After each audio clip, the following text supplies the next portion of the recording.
Hello, everybody, and Jeannie. Oh, I'm so happy to have you here. We do this little pre-chat, and I always feel like, wait, no, we got to save all this good stuff for other people. So please, first, introduce yourself to those silly people who don't know you yet. Tell them who you are, what you're doing these days, a little bit. All right. Well, Lucy, thank you for having me on, and it's always so good to spend time with you. Hello, everyone. Jenny Johnson. So let's see. I am in Boston. I am a lawyer, two-time GC, and prior to that, a litigator in private practice. So we can talk a bit about my career journey if you would like, but that's my background and where I live. And have enjoyed the pleasure of working with Lucy and team in the past, and that's how I find myself here. So again, thank you for the invite. I'm so happy to have you. Are you kidding? I'm just grateful that we found a half an hour in your schedule. So we have so many topics. It's called Contracts and Coffee because contracts is my favorite topic. Sad but true. And coffee is my favorite thing to be doing on a Friday morning at 9 p.m. 9 a.m. Pacific, which is where I am. But what I love about these little chats with everyone I do, I learned so much about people and interesting things and career journeys. It's certainly, I'm going to say, for women, professional women, we need to enlighten each other with ideas and thoughts and things about hamster wheels and maybe how to sometimes get off of hamster wheels. So I'm going to lead this witness directly into telling us, what are you up to these days? So you're at a conference. Hi, nice to meet you. So where do you work? I mean, right? Yeah. What do you say? Well, right now I say I'm a free agent. I'm on a sabbatical, which, yeah, we can talk about kind of how I've been spending my time the last few months. I left my last role as a chief legal officer back at the end of May and did something I've never done before in my 20 plus year career as a lawyer, and that is not have the next role immediately lined up a week later. When I left the last role, I decided intentionally to take some time to travel, to focus on health and fitness, and get some trips in with friends, and things that I just haven't had a lot of time to do in the last couple of decades. Yeah. And also use that time to take a step back and reflect and put a lot of thought into where do I want to be next. So lots of fun kind of projects and exploration into pockets of things that I didn't have time to explore in the past, whether that's nonprofit service, volunteering, other types of roles across industries I haven't been in before. So it's been really illuminating and fun to Amazing. just explore these different horizons and see what's out there, and have some ideas of what might be coming next, but we'll see. Not ready for prime time just yet. Right. No, well, you know what I love? Everything what you're saying is you've given yourself permission to do something that is not crazy. And I think we're starting from that perspective of like, really?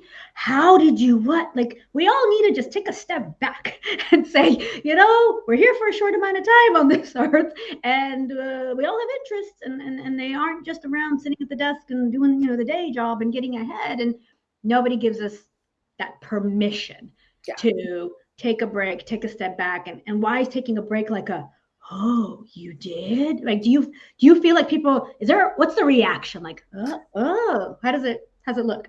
I get a lot of reactions. A lot of people tell me they're jealous, of course, because people that are working full time and have never taken a break, which was me until the very recent past, feel a lot of envy, or mystified by, like, how could you make that happen? Because everyone loves the idea of being able to take a break, and especially some extra travel. So a lot of, how did you do that, or how does it feel, or I wish I could do that. Yeah. Some questions about, wow, are you sure it's a good time to do that? Obviously, the market is very volatile right now, and a lot of risk and change going on around us. So some reactions are, oh, I could never do that, or how did you feel like you could do that, or aren't you freaked out about how long it's going to take to find the next thing? All of which are normal questions and emotions to have, by the way.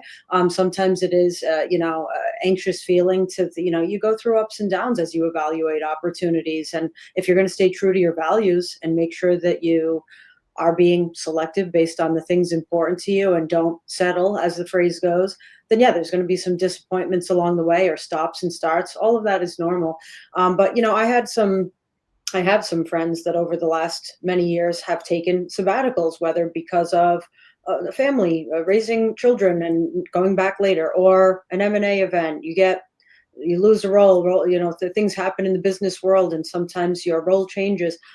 I don't know anyone who has taken a sabbatical, whether 2 months, 2 years, or anything in between, who has regretted it, because the perspective you gain, and the clarity that you hopefully gain about where you're going and what you've done is really priceless. So I consider this a gift. I'm sure someday I'll be looking back saying it went by too fast, and I'm using the time as best I can to enjoy it.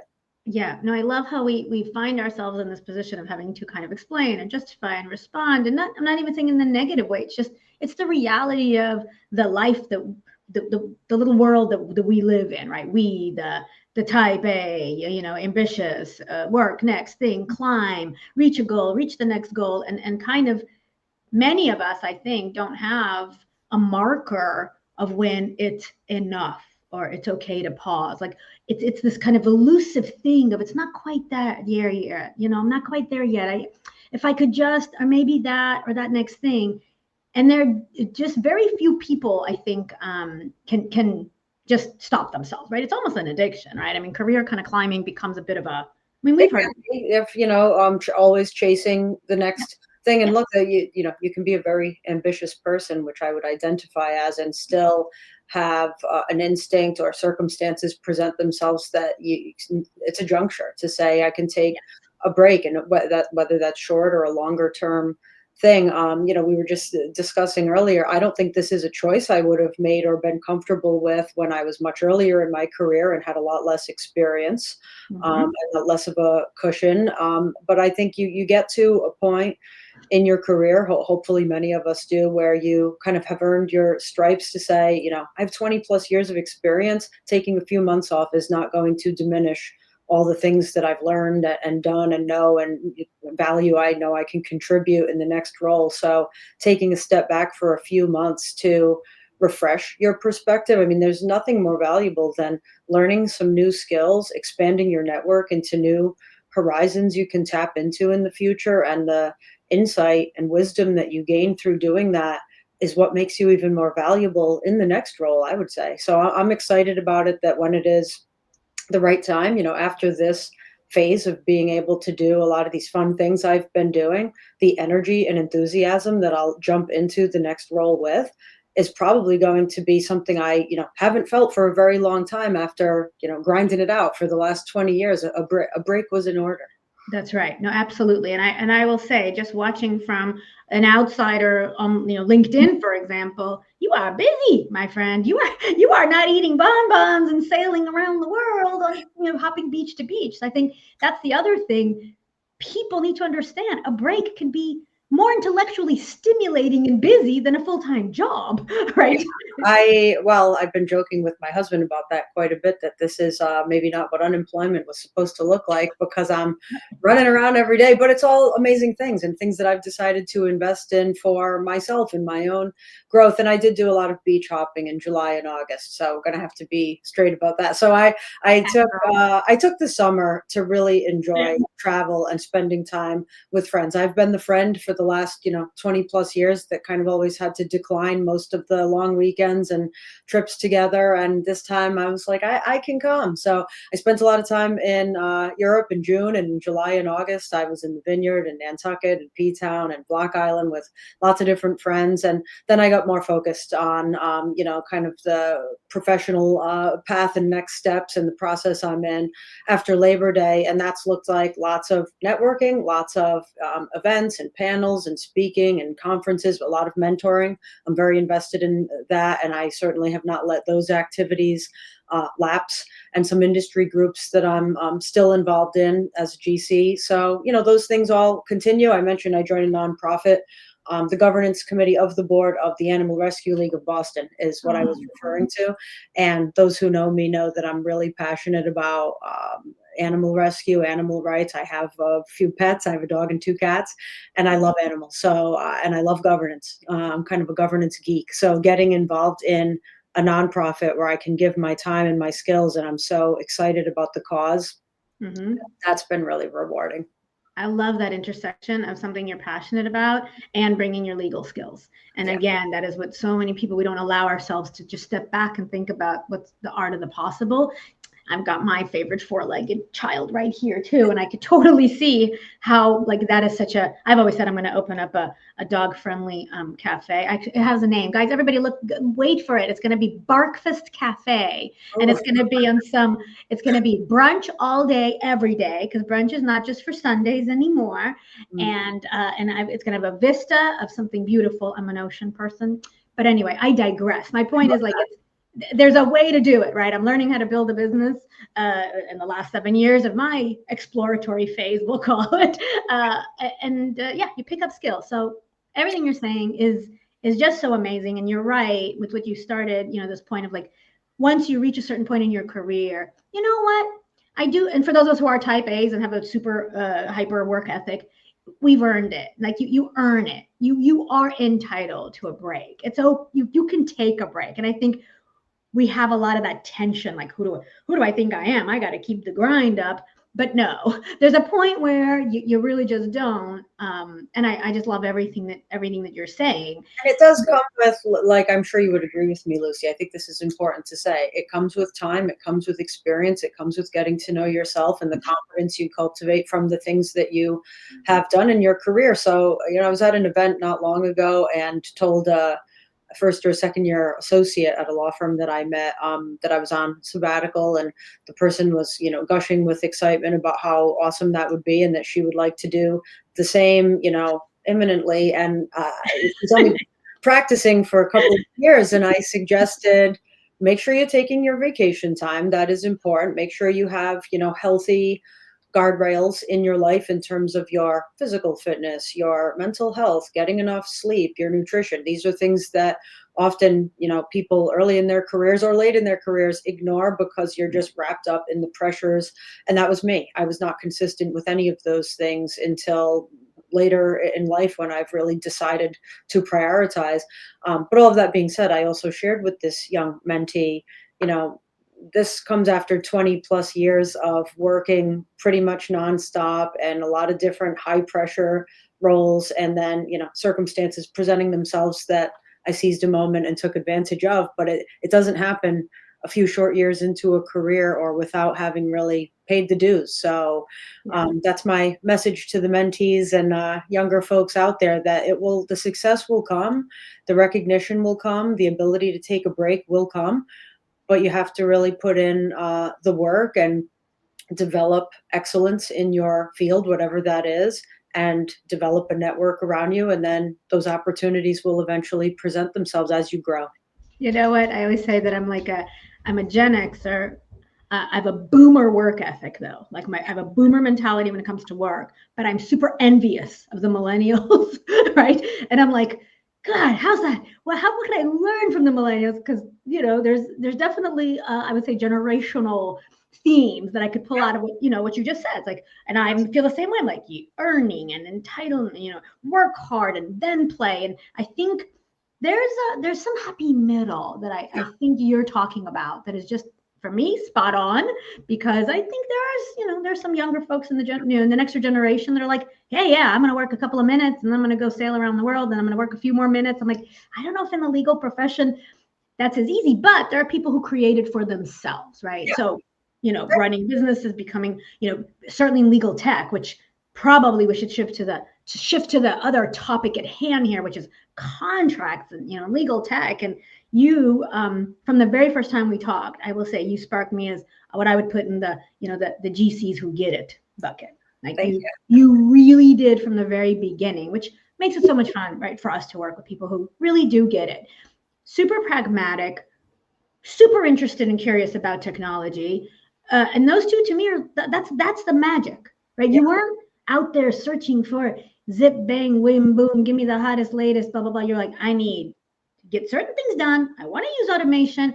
I'm not throwing a bunch of money away, stuff I don't understand. So tell me a little bit about your philosophy on, let's talk specifically about tech in contracting, because happens to be my favorite topic, but I know that, you're obviously there's matter management, spend management as well. But tell me a little bit about your philosophy on legal tech these days. And any Well, area? so I mean, I'll start by saying while I am not a technologist by training by any means, I've embraced it from the earliest time in my career that we need to understand the impact and the role and the opportunities inherent in using technology in what we're doing, whether it's in a law firm or to run legal departments, or else we'll get left behind. And it's also what makes things more exciting and fun is to be super efficient and effective and innovative in your ability to deliver services to your clients, again, whether as outside counsel or internally.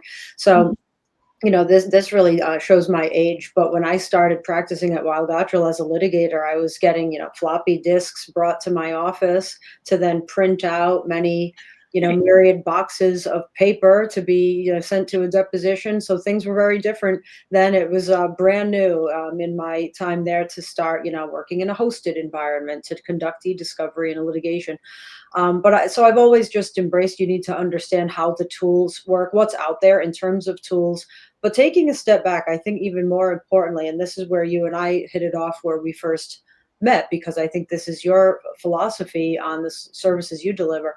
You fundamentally need to understand the pain points you're trying to resolve and the process you need to have in place and the governance structure around what you're trying to achieve before you start slapping tools on it. And my opinion is that a lot of people make the mistake of selecting one of so many tools that are out there and spending, money on your limited legal department budget, usually on tools without having first understood the problem that needs to be solved. Of course, this translates today into AI. There are so many things going on with capabilities and tools out there, but do the people procuring them always understand what we're trying to achieve or solve before we buy the thing? So I've always come at it with my teams from the perspective of what's bogging us down, what's slowing us down, what are the least favorite and inefficient things we have to do in our legal department that we could try to use a tool to solve, and then find the tool instead of be pitched on the legal tech and figure out how to apply it. That's backwards to me. So there's a very vast landscape out there right now, and a lot of proliferation of these tools. Some I have had great success with, others maybe not. Maybe because we didn't understand what we were trying to use it for. Yeah, I love it. We're gonna, say it again louder for those in the back, but process for obviously you have to understand your process. You have to streamline it. You have to know it first before you can automate and understand the pain you're really trying to solve. Everything you said, absolutely 100% spot on. Still the top question I get every day: which tools should I buy? Which CLM tools should I buy? And I'm like, okay, yes, good question, but we really need to do a little precision diving in before we get there. Yeah. So you've been, you've been in this sabbatical phase for some pretty critical months in terms of the speed of evolution in AI. You brought up AI, and I always like to see how long it takes till it comes up in my chats. Yeah. So right on cue, about halfway through. I'm 18 minutes. I'm probably 13 minutes late. It should come No, up. you did, honestly, you did good. Sometimes I break my own rule because I can't help it. So yes, proliferation of tools, absolutely. Everybody is chiming in. How many panels? Of all the conferences you went to, if I asked you what percentage of them touched on AI, I'm going to say, I don't care the topic, all of them, right? Yeah, Like, yeah. 100.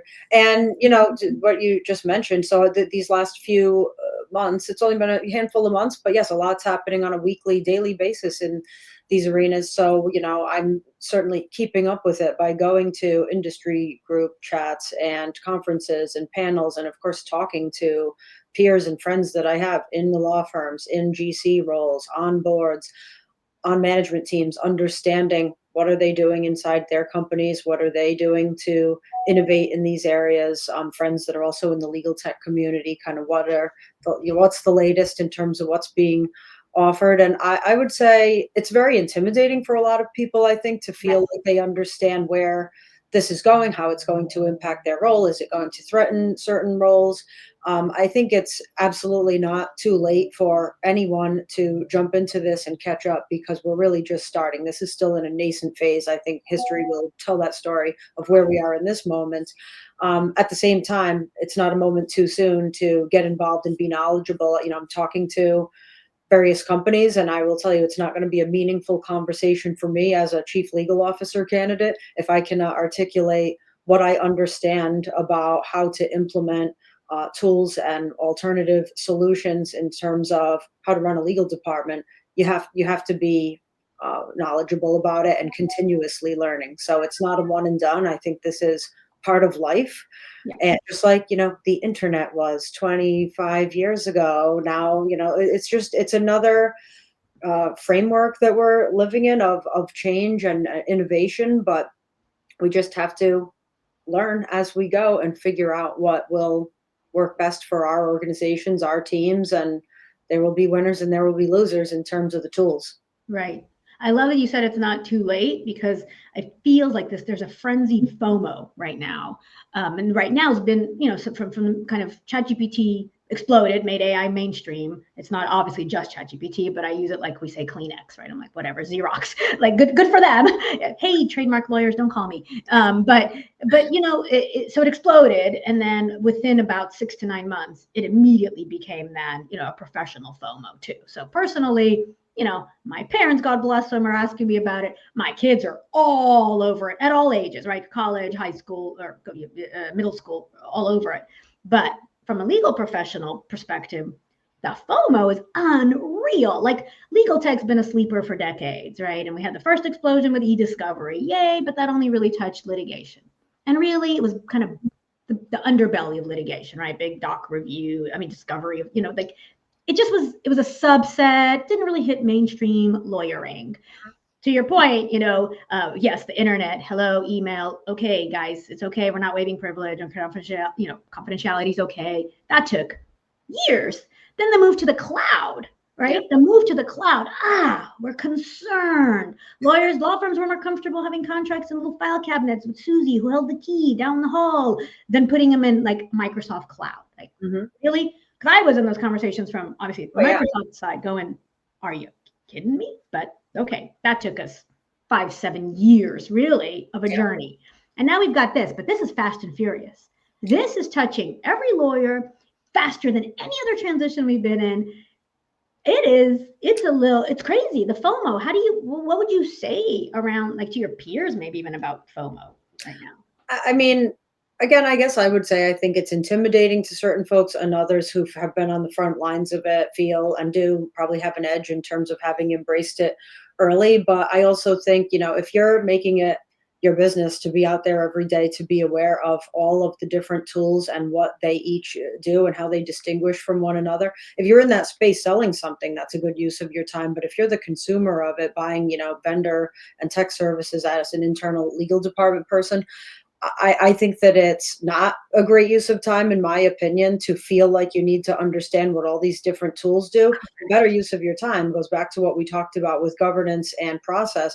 Understand what are the needs of your team in terms of how things need to get done and where could you be more efficient. What risks maybe are you missing and not fully covering because you lack a way to get access to that information, that data, those analytics. And that's what's different about AI versus e-discovery.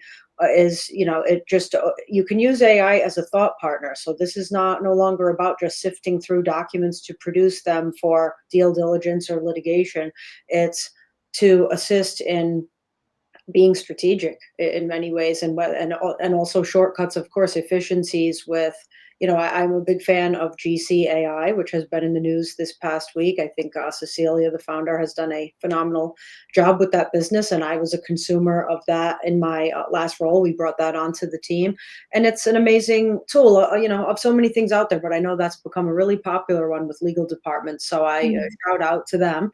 And it's because it is a thought partner. It helps, if I was going to spend an hour or two manually writing some bullet points for a deck for my board on the latest regulatory development around executive compensation, pick a topic, you can use one of these thought partner tools to give you the first draft within seconds, and then spend your time iterating to improve and make more substantive and applicable to your business those points. I mean, that's something we just didn't have until, very recent past. So embrace it, experiment with it, use it, see what it can do for you. And it's not at all too late to jump into, because I think everyone is still figuring out what does this really mean for the ways we can do things. Yeah. absolutely. And what an incredible shout out to, a particular tool. There's so many, right? Yeah. One you mentioned is a generalist tool. Of course, my job is, we're agnostic. We try to keep up with everything, but I'll be the first to admit there is nobody out there who can keep up with all of them. Right. Period. Stop. You have to look at even those of us who are on the consulting side going, hey, we're trying to broker it for people like you, or in your former shoes and in your probably future shoes, to be able to say, don't worry, you don't need to be an expert on what's out there. Just like you don't need to be an expert on car engines and types of combustion things in your car, whatever, right? You need to get from point A to point B, and you need to go buy a car.